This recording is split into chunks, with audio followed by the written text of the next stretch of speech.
Jama'a assalamu alaikum. Barkanmu da zuwa tashar mu ta Kwaratek.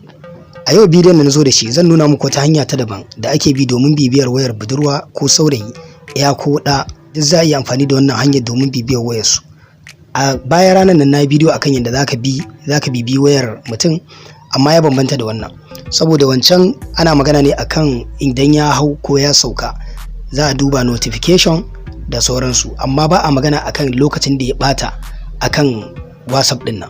To wannan bidiyon zai nuna muku, bayan ya nuna muku lokacin da mutum ya hau ko ya sauka daga WhatsApp, sannan zai nuna muku adadin mintunan da ya bata akan WhatsApp da dai wasu abubuwa wanda ƙari ne akan wancan.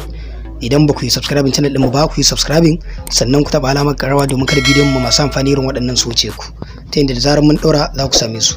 Sannan ku kalli bidiyon na har ƙarshe domin yana da amfani sosai, zai taimake ku.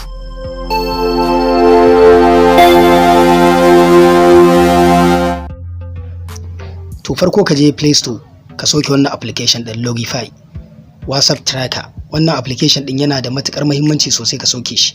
Idan ka sauke shi ka shiga cikin shi, open, ka taba start,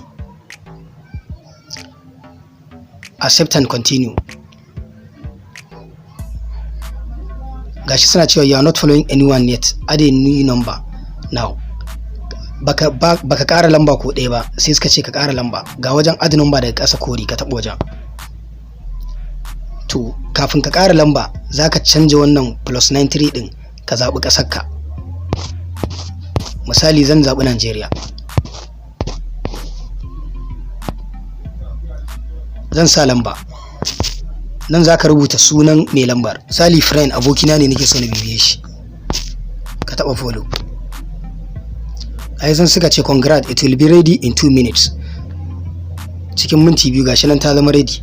To wannan gashi tun daga nan an rubuta min last seen lokacin da wannan lambar ta hau shine 6:25 na yamma PM, lokacin da wannan lambar ta hau online.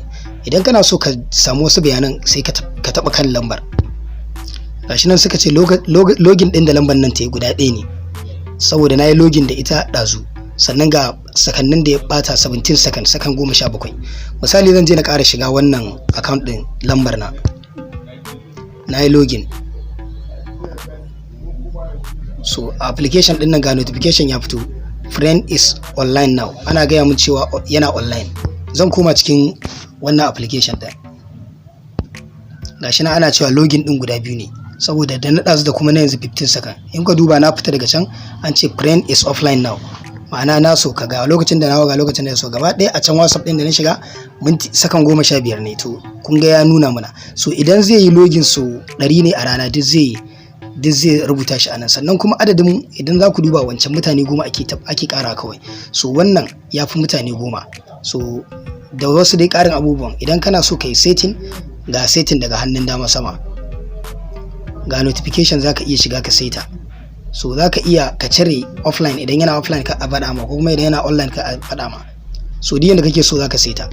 So wannan application din babu lokacin da zan muku bayani sosai akan shi, amma application ne mai matukar muhimmanci, ya fi wancan amfani sosai, kuma za ku ji daɗin shi saboda wannan ba shi da gargada, sannan baya cijewa. So wannan application din ya fi wancan gaskiya. Ga alamar tambaya daga can sama nan hagu, za ka iya tabawa domin ka ga frequently asked question, irin tambayoyin da mutane suke yi game da application din nan.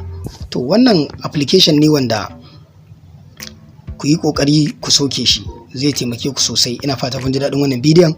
Idan kana da tambaya ko wani ƙarin bayani za ka yi a ɓangaren comment, insha Allah za mu ba ku amsa cikin gaggawa. Sai an jima, mun gode.